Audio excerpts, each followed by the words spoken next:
इस science fiction कहानी की शुरुआत होती है दो बहुत ही इंपॉर्टेंट एजेंट्स को दिखाते हुए जो किसी एलियन को ट्रैक करते हुए उस जगह पर पहुंच चुके थे। ये सारे एजेंट किसी सीक्रेट ऑर्गेनाइजेशन के लिए काम करते हैं जिनका ये सिंपल वर्क था कि वो पृथ्वी पर आने वाले सारे एलियंस के खतरे को दूर करें और बिना नॉर्मल लोगों को इसके बारे में पता चले एलियंस को पूरी तरीके से खत्म कर दें। इसी तरीके से उन दोनों एजेंट्स को खबर मिली होती है कि सामने की तरफ एक बहुत ही बड़ा एलियन आ रहा है और ये एलियन इंसानियत के लिए बहुत खतरनाक हो सकता था, क्योंकि पता चला था कि एलियन पृथ्वी के बीच एक बड़ा सा होल बनाने वाला है। ये होल इसीलिए वो क्रिएट कर रहा था जिससे इंसानियत खत्म हो जाए, लेकिन वो दोनों एजेंट्स ऐसा बिल्कुल भी नहीं होने देंगे। वो सीधा अंदर की तरफ चले गए और एक डोर ओपन हो रहा था जिसमें से वो एलियन बाहर निकलता है। दोनों ही एजेंट्स ने बड़ी बहादुरी से अपनी गन निकाली और लगातार उसके ऊपर फायर करना स्टार्ट कर दिया। वहां पर इतनी ज्यादा रोशनी होने लगी थी कि कुछ दिखाई नहीं देता और अब अगले ही मोमेंट में पूरा सीन ब्लैंक हो जाता है। उस जगह पर क्या हुआ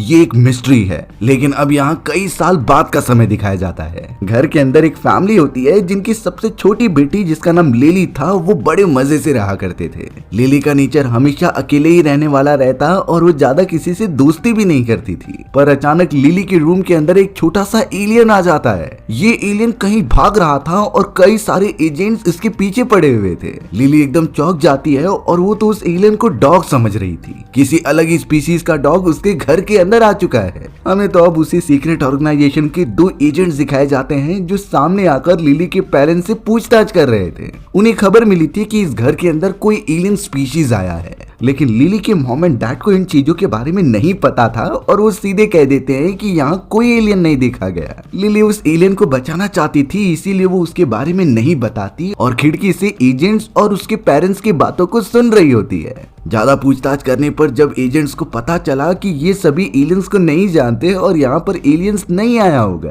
तो वो दोनों अपनी एक एडवांस डिवाइस निकालते हैं जिससे कि इंसानों की याददाश्त चली जाती थी। वो उसी डिवाइस की मदद से फ्लैश करते हैं और लिली के मॉम एंड डैड की सारी यादें मिटा देते हैं। यानी उन्हें कुछ नहीं याद होगा कि वो दोनों एजेंट्स क्यों आए थे और क्या पूछ रहे थे। लिली ऊपर से ये सब देख रही होती है और उससे कुछ कुछ बातें समझ भी रही थी। दोनों एजेंट्स वहां से चले जाते हैं और लिली के मॉम एंड डैड अपनी नॉर्मल जिंदगी गुजारने लगे। लिली के रूम में जो एलियन मौजूद था वो धीरे धीरे वहां से बाहर निकलता है जैसे कि वो लिली को थैंक यू कह रहा हो। लिली भी उसके बारे में कुछ नहीं बताती, लेकिन उसके दिमाग में अब वही एजेंट्स के बारे में चीजें घूम रही थी। उसे पता करना था कि ये एजेंट्स कौन थे और किसके लिए काम करते हैं। धीरे धीरे समय बीतता चला गया और लिली अब काफी बड़ी हो जाती है जो एक इंस्पेक्टर का जॉब करती थी। लेकिन लिली हमेशा से ही ट्राई करती थी कि वो इन एजेंट्स के बारे में पता लगाए और उस सीक्रेट ऑर्गेनाइजेशन का सीक्रेट सबसे सामने लेकर आए। पर अफसोस लिली जब भी उन एजेंट्स के बारे में पता लगाती तो उनका कुछ क्लू ही नहीं मिलता। ऐसा लगता है कि उन एजेंट्स की ऑर्गेनाइजेशन होते हुए भी वो किसी को दिखाई नहीं देते। यानी वो बिल्कुल भी नहीं चाहते कि नॉर्मल इंसान या तो एलियंस के ऊपर भरोसा करे या उनके ऊपर।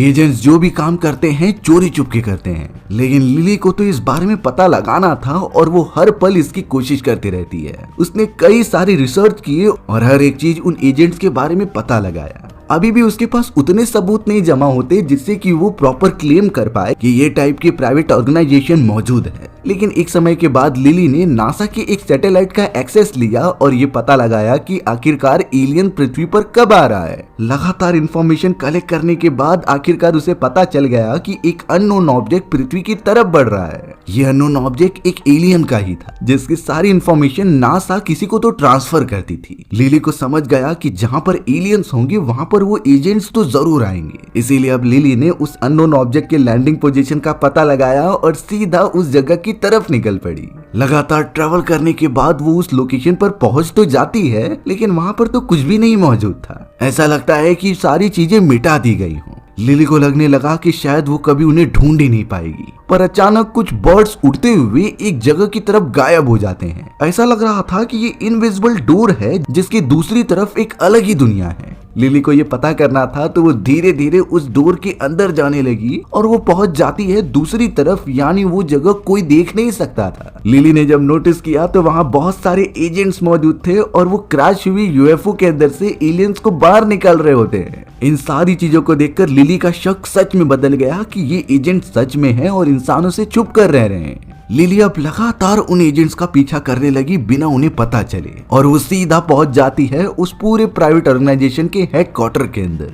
लिली धीरे धीरे दरवाजा खोल के अंदर घुस गई और उसे सिक्योरिटी ऑफिसर्स ने भी नहीं पकड़ा, क्योंकि जिस तरीके से एजेंट्स कपड़े पहनते हैं उसी तरीके से लिली ने भी पहने होते हैं। कोई उसे पहचान नहीं पाता और लिली सीधा उनके हेडक्वार्टर के अंदर चली जाती है। अंदर जाने के लिए आईडी की जरूरत होती है जो लिली के पास नहीं थी, तो ऑब्वियस बात है कि वो पकड़ी जाती है। उस ऑर्गेनाइजेशन के सीनियर ऑफिसर्स अब लिली को बिठाकर उससे पूछताछ करने लगे। एक फीमेल ऑफिसर उसके बारे में इंफॉर्मेशन निकालती है कि एक नॉर्मल इंसान होने के बावजूद भी वो इस हेडक्वार्टर तक कैसे पहुंच गई। बाद में वो लेडी ऑफिसर कहती है कि शायद ये एक्सीडेंटली यहाँ पर आ गई हो, हमें तो इसकी सारी यादें मिटा देनी चाहिए जिससे ये कुछ न याद रख सके। एक ऑफिसर तो वो मशीन निकाल भी लेता है जिससे फ्लैश के कारण उसकी सारी यादें मिट जाएंगी, पर लिली ऐसा करने से मना करती है। लिली रिक्वेस्ट करने लगी कि मेरी यादें ना मिटाई जाएं। लिली अपने बचपन के उस इंसिडेंट के बारे में भी बताती है कि किस तरीके से वो इस प्राइवेट ऑर्गेनाइजेशन का हिस्सा बनना चाहती थी। उसे भी अच्छा लगता है कि वो एलियंस को पकड़े और नॉर्मल इंसानों को सेफ रखें। यानी कि लिली ने अपनी विश रख दी कि वो भी इस ऑर्गेनाइजेशन के साथ मिलकर काम करना चाहती है। लिली ने तो उन्हें ये भी बताया कि बचपन में उसने कई सारे एजेंट्स को देखा था जो उसके घर में एलियन को ढूंढने आए थे, लेकिन लिली ने उस छोटे से एलियन को छुपा दिया और उन एजेंट से दूर भेज दिया। यानी कि ये प्राइवेट ऑर्गेनाइजेशन जो किसी को भी अपने बारे में पता नहीं चलने देती थी, लिली उनके बारे में बचपन से जानती है। और आज इतने सालों बाद लिली का सपना है कि वो इस ऑर्गेनाइजेशन के लिए एक एजेंट का काम करे और एलियंस को पकड़ने में मदद करे। अब वो फीमेल ऑफिसर इस बात पर बहुत ज्यादा सोचने लग जाती है कि आगे क्या करना है। वो तुरंत ही अंदर आई और उन ऑफिसर्स को रोकते हुए ये कहा कि इसकी याददाश्त ना मिटाई जाए। दरअसल उन फीमेल ऑफिसर के ऑर्गेनाइजेशन को और भी ज्यादा एजेंट्स की जरूरत थी, क्योंकि हाल ही में एलियंस की संख्या ज्यादा हो रही है और एलियंस को पकड़ने के लिए उन्हें काबिल एजेंट्स भी चाहिए। तो यहाँ लिली की रिक्वेस्ट सुनने के बाद वो फीमेल ऑफिसर कह देती है कि तुम हमारी ऑर्गेनाइजेशन का हिस्सा बन सकते हो, लेकिन शुरुआत में लिली को पूरी ट्रेनिंग दी जाएगी, वो भी लंदन के हेडक्वार्टर में। उसे फिलहाल के लिए किसी भी मिशन में शामिल नहीं किया जाएगा जब तक कि ये कंफर्म ना हो जाए कि लिली इस जॉब के लिए परफेक्ट है कि नहीं।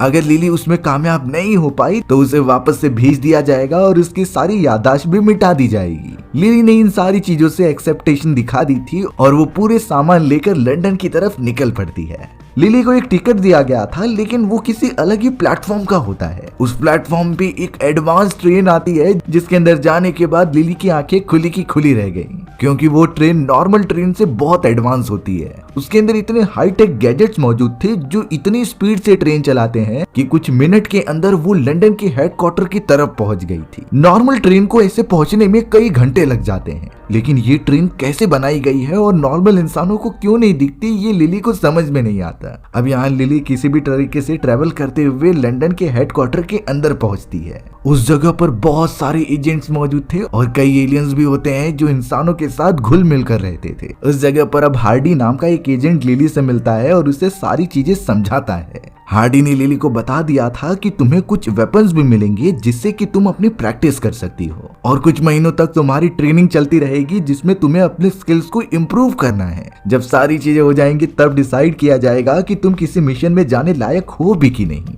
लिली इस बात से तो एटलीस्ट बहुत ज्यादा खुश हो रही थी कि उसे ये चांस मिला और वो अब बहुत मेहनत करके आगे बढ़ेगी। लिली जब अंदर जाकर चेक करती है तो कई सारे एडवांस डिवाइसेस भी उसे दिए गए थे, जैसे कि उसका आईडी जो ऑफिशियली कंफर्म करता है कि वो MIB यानी कि मैन इन ब्लैक ऑर्गेनाइजेशन का एक हिस्सा है। लिली तो अब लगातार उसी जगह पर रहकर अपनी ट्रेनिंग जारी रखती है और अपने आप को इम्प्रूव करती है। वहीं हम दूसरी तरफ एक आदमी को देखते हैं जो किसी होटल में साफ सफाई कर रहा था। वो आदमी हमेशा यहाँ पर काम करता है, लेकिन अगले ही मोमेंट में वहाँ कुछ हलचल होने लगी और सारी इलेक्ट्रिसिटी चली जाती है। वो आदमी इस जगह का केयर टेकर भी था, इसीलिए ऊपर की तरफ चला गया उस जनरेटर को ऑन करने के लिए। वो जनरेटर को ऑन कर ही रहा था तभी अचानक पीछे से कुछ रोशनी निकलती है। उस रोशनी में से दो इंसानों जैसे फिगर बाहर निकल रहे थे। ये कोई और नहीं बल्कि अलग ही प्लेनेट से आए हुए खतरनाक एलियंस होते हैं जिन्हें की ट्विंस कहा जाता था। ये ट्विंस अब उस आदमी को पकड़ते हैं और उसकी सारी एनर्जी अपने बॉडी में अब्सॉर्ब करने लगते हैं। वो आदमी बहुत ही तड़प कर वहीं मर गया। बाद में पता चला कि ये ट्विन एलियंस उसी आदमी का रूप धारण करके बाहर आ रहे होते हैं, यानी इनके पास एक्स्ट्रा ऑर्डिनरी पावर्स मौजूद थी।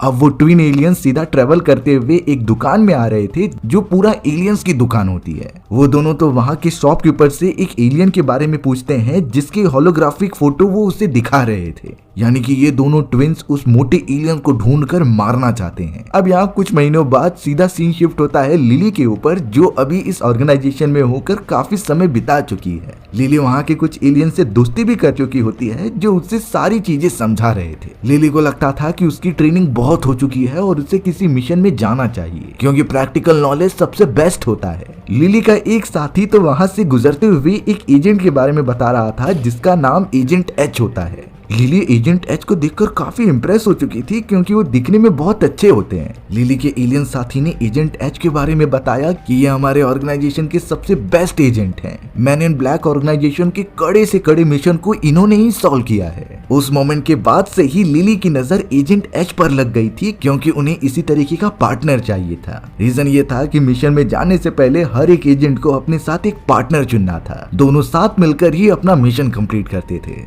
एजेंट एच अब एक मीटिंग के अंदर चले जाते हैं जो किसी मिशन के बारे में बातचीत कर रहे थे। उनकी टीम का लीडर एक एलियन के बारे में बताता है जो वही मोटा एलियन था जिसे कि वो ट्विन एलियन ढूंढ रहे होते हैं। लीडर ने सभी को ये कहा कि ये मोटा एलियन हमारे लिए खतरा नहीं है, बल्कि ये दूसरे प्लेनेट से हमारी पृथ्वी पर आया है और इंसानों के साथ घुल मिल कर रह रहा है। पर प्रॉब्लम ये थी कि कुछ एलियंस ऐसे हैं जो इस रॉयल फैमिली से बिलोंग करने वाले मोटे एलियन को मारना चाहते हैं। अगर ये रॉयल एलियन मारा गया तो इसके फैमिली वाले यही समझेंगे कि हम इंसानों ने इसे खत्म किया है और वो फिर अपनी बड़ी सी सेना लेकर यहाँ हमला करने पहुंच जाएंगे। तो लीडर बताते हैं कि उनका मिशन ये था कि किसी भी हालत में हमें इस रॉयल एलियन को बचाना है उन खतरनाक एलियन से, और इस मिशन की पूरी जिम्मेदारी लीडर ने एजेंट एच को सौंपी थी, क्योंकि वही उनके एजेंट्स में सबसे बेस्ट होता है। एजेंट एच इस बारे में अब बहुत ज्यादा सोचने लगा, लेकिन तभी एंट्री होती है लिली की, जो एजेंट एच से इस मिशन के बारे में कुछ बातें करने लगी। लिली तो एजेंट एच से कहने लगी कि मुझे भी इस मिशन में शामिल कर लो, जिससे कि मेरा एक्सपीरियंस बढ़ेगा।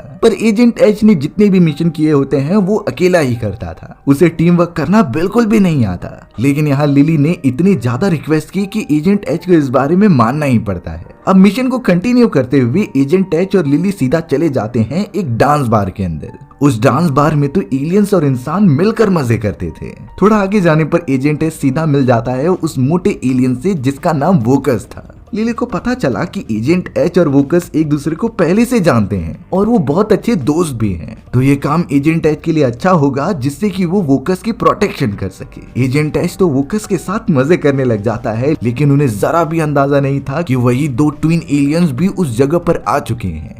उनका टारगेट था वोकस को पकड़कर जान से मारना। इसीलिए ट्विन एलियंस ने एक छोटी सी एनर्जी बॉल निकाली और सीधा फायर कर दिया वोकस की तरफ। वोकस को वो बॉल गले पर लगती है, जिससे कि उसकी हालत खराब होने लगी। वोकस तो बहुत कमजोर होकर वहीं पर बेहोश होने लगता है। एजेंट एच और लिली वोकस को संभाल रहे थे और वहां से जाने के लिए कहते हैं। वोकस तो एजेंट एच को कुछ बताना चाहता था, पर इससे पहले वो बेहोश हो जाता है। अब दोनों किसी भी तरीके से उसे बाहर की तरफ लेकर जा रहे थे, जिससे कि वो गाड़ी में बिठा देते हैं। वोकस को जल्द से जल्द हॉस्पिटल की तरफ लेकर जाने लगे और यहाँ एजेंट एच और लिली एक दूसरे से बातें करते हुए चल रहे होते हैं। पर कार के थोड़ा ही आगे पहुंचने पर वो दोनों ट्विन एलियंस वहां पर धमाका कर दे रहे थे, जिससे कि वोकस की कार हवा में उड़कर डिस्ट्रॉय होने लग जाती है। उन दोनों ट्विन एलियंस को देखकर एजेंट एच और लिली उनके ऊपर गन तानकर फायर करने के लिए कह रहे थे, पर यहाँ एजेंट एच ने लिली को इशारा किया कि तुम जाकर वोकस को बचाओ, मैं इन दोनों को संभालता हूँ। एजेंट एच लगातार फायर करने लगी और दूसरी तरफ से भी वो ट्विन एलियंस पलटवार कर रहे थे।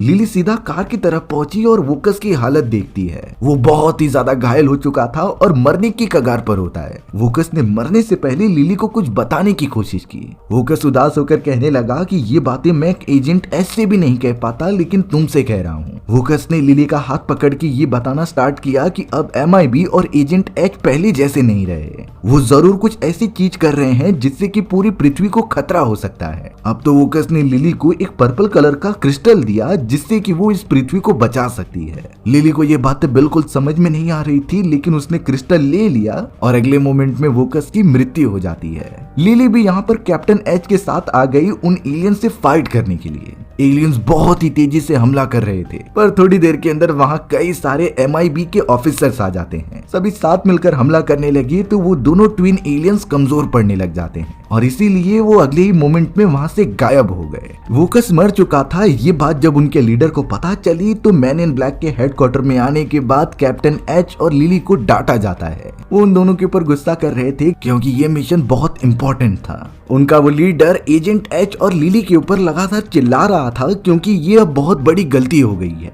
जिस रॉयल एलियन को हमें बचाना था वो अब मर चुका है, तो उसकी एक बहुत ही बड़ी एलियन सिविलाइजेशन हम पर हमला करने के लिए कभी भी आ सकती है। इन सारी चीजों का जिम्मेदार वो एजेंट एच और लिली को ही समझ रहे होते हैं क्योंकि वो एक इम्पोर्टेंट मिशन कंप्लीट नहीं कर पाए। उनका लीडर ये तक कहने लगा कि इन दोनों को ही मिशन से हटा देना चाहिए और इनकी याददाश्त मिटा देनी चाहिए। लेकिन उसी वक्त लिली लीडर से कहती है कि जब वोकस के ऊपर ट्विंस ने हमला किया था तो वहां पर MIB के ऑफिसर्स एकदम करेक्ट टाइम पर पहुंच गए होते हैं बिना किसी के इन्फॉर्म किए, यानी उन्हें पहले से ही पता था कि वोकस के ऊपर हमला होने वाला है। तो इसका साफ मतलब निकलता है कि MIB में कोई ऐसा गद्दार है जो कि दुश्मनों को इंपॉर्टेंट इंफॉर्मेशन प्रोवाइड कर रहा है। इसके ऊपर उन्हें इन्वेस्टिगेशन करनी होगी। इसी मौके का फायदा उठाते हुए एजेंट एच उनसे एक मौका मांग लेता है कि इस बार वो एलियन ट्विंस को पकड़ कर लाएगा। लीडर ने उन दोनों को एक आखिरी मौका दे भी दिया था और लिली निकल पड़े थे उसे ढूंढने के लिए, पर लिली को नहीं समझता कि वो आखिरकार ट्विन एलियंस को ढूंढेंगे कहां पर। एजेंट एच बताता है कि जिस गोली से उन्होंने हम पर वार किया था मुझे पता है कि वो कहां से मिलती है। तो दोनों निकल पड़े थे उस ब्लैक मार्केट में जहां से ट्विंस ने सारे वेपन्स खरीदे होते हैं। एजेंट एच तो अब शॉपकीपर से बहुत सारे सवाल पूछने लगा था कि यहाँ पर जो एलियंस आए थे वो किस तरीके के थे, पर अब उसी मार्केट के अंदर वही ट्विंस आ जाते हैं जो कि लगातार ट्रेवल करते हुए उन्हें ही ढूंढ रहे थे।